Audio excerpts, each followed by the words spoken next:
Special Operations Forces. They remain unseen on the battlefield, yet their role is absolutely critical. They emerge precisely where the situation needs to be stabilized or completely turned around. Their actions are swift and coordinated, and their decisions unconventional.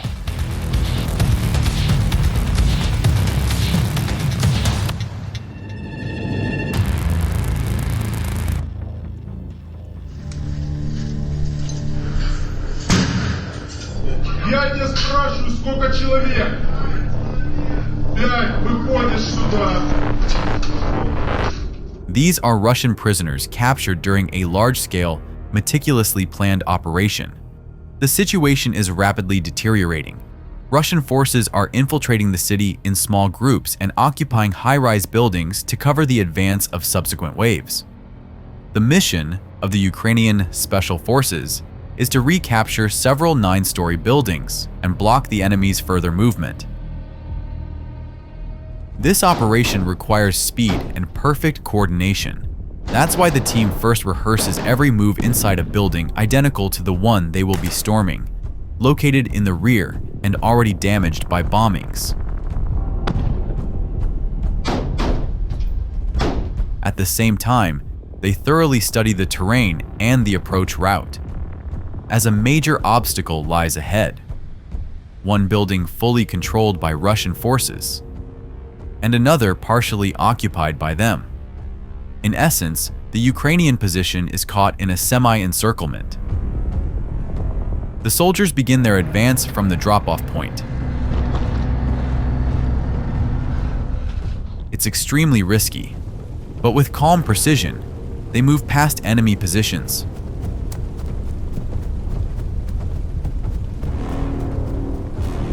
Eventually, they reach the first building, a critical point they must pass through in order to bypass the direct line of fire. Give a like to these soldiers. They carry not only the enormous weight of their gear, but also the responsibility for the future of every Ukrainian. At last, the group reached the building occupied by Russian forces and began the clearing operation.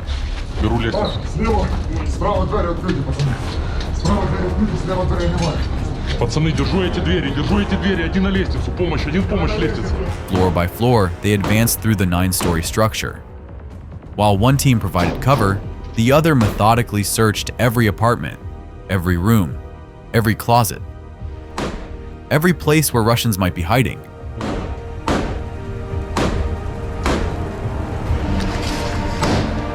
After clearing all the floors, the plan was for the group to breach the wall to the neighboring section of the building using 2 TM-62 mines.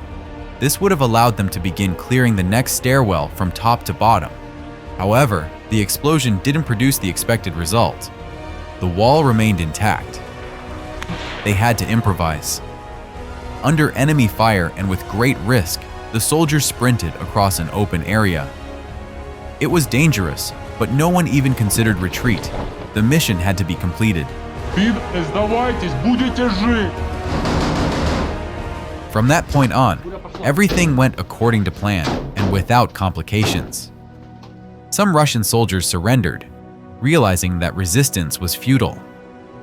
Soon after, one of the brigades of the armed forces of Ukraine arrived and secured the positions, while the special forces withdrew to the evacuation point, successfully completing the mission. Later, the Russians abandoned the neighboring 9-story building and leveled it to the ground. Thanks to the actions of this unit and a series of other coordinated efforts, Ukrainian forces managed to bring equipment closer to the city and began pushing the Russians back, preventing them from entrenching themselves. Tanks delivered precise strikes on enemy concentrations, forcing them to abandon their positions.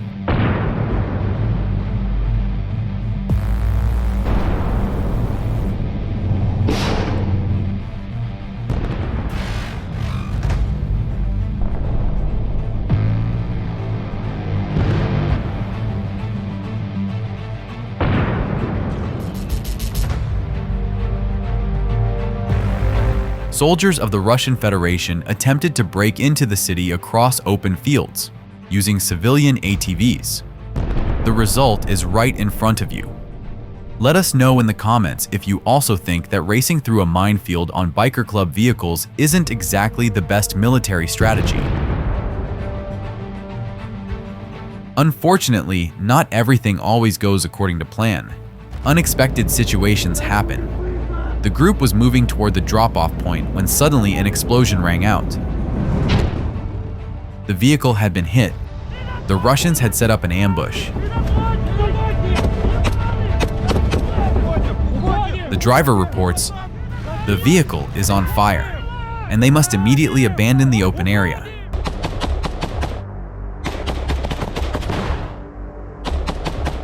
This is the kind of moment when it's easy to panic. But despite everything, the soldiers act with coordination and composure.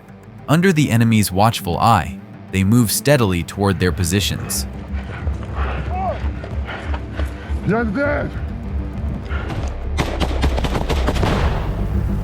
A mortar round lands just a few meters away, but they keep moving. In addition to being dangerously close to enemy positions, they're being hunted by Russian drones.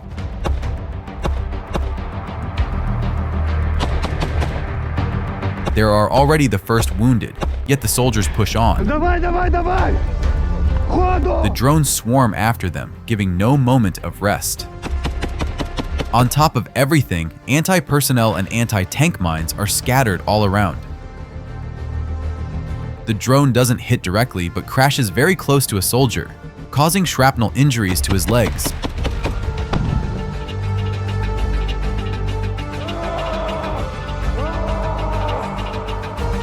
He receives the necessary medical aid, and the group continues moving. To the full range of threats, Russian artillery is added, which begins shelling the area. The group reaches their positions. Unfortunately, there are casualties and wounded among the fighters, so they call for evacuation. Vehicles arrive and evacuate those who cannot remain on the front line.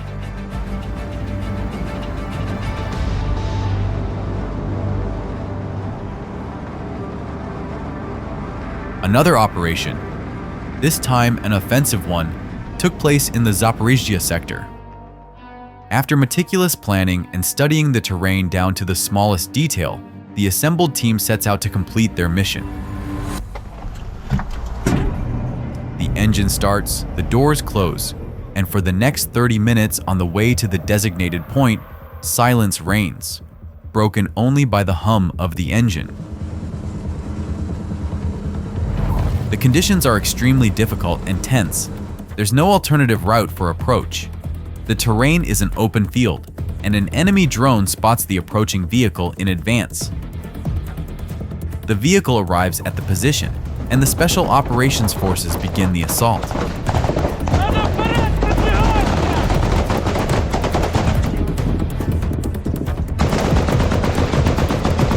From the very first minutes, the Russians start taking losses.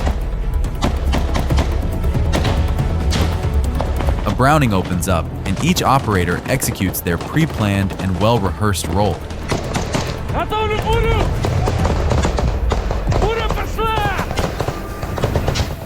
Watch as a Russian drone crashes behind the group, brought down by the electronic warfare system mounted on the vehicle, saving the soldiers' lives in the process. Another drone appears, but this time it detonates. Since the enemy couldn't be caught off guard, and given the Russians' advantage with fortified positions and drone support, the Ukrainian soldiers are forced to retreat, having inflicted significant losses on the Russian forces. At the last moment, another Russian drone with a fragmentation warhead crashes and explodes near the vehicle. All the soldiers stay in place. The doors close, and the group, with 2 wounded but no fatalities, pulls back. An IFV fully loaded with ammunition advances toward Russian positions located in a destroyed Ukrainian village. The vehicle is well protected from drone attacks from above and from the sides, but both the front and rear are wide open, shielded only by a few pointless dangling chains that offer no real protection. The moment they heard the Ukrainian drones, they immediately rushed for cover and, true to form, left their signature open hatch, along with their useless protection. That's exactly where the kamikaze drone flew in with surgical precision. As the fire ignites, the detonation begins, and the first explosion echoes out. Another explosion follows. And that's not the end. The third explosion sounds. In this situation, judging by the powerful detonation that sounded 5 times, the payload was far more valuable and expensive than the vehicle itself.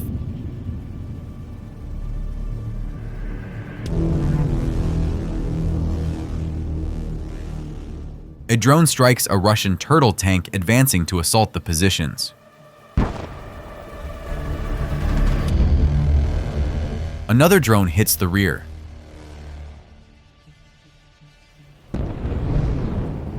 Thick smoke and flames engulf the armor, forcing the crew to abandon the clumsy, heavy tank that had helplessly gotten stuck on a slight incline.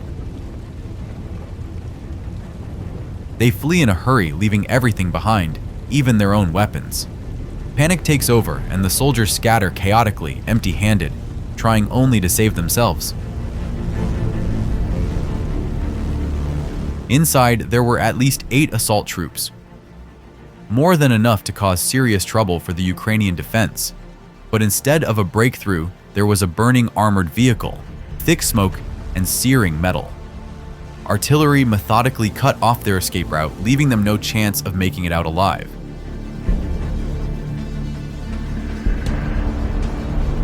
This bridge was a critically important artery on the front line. The Russians used it as cover, transported troops across it, and relied on it for rapid tank breakthroughs. Ukrainian engineers planted a large amount of explosives under the bridge, and the detonation was triggered by a kamikaze drone. Take another look from a different angle. Not a trace of the bridge remains. By invading Ukraine, the Russians have officially signed the destruction not only of this bridge, but of all the bridges that once connected the two countries for many years to come.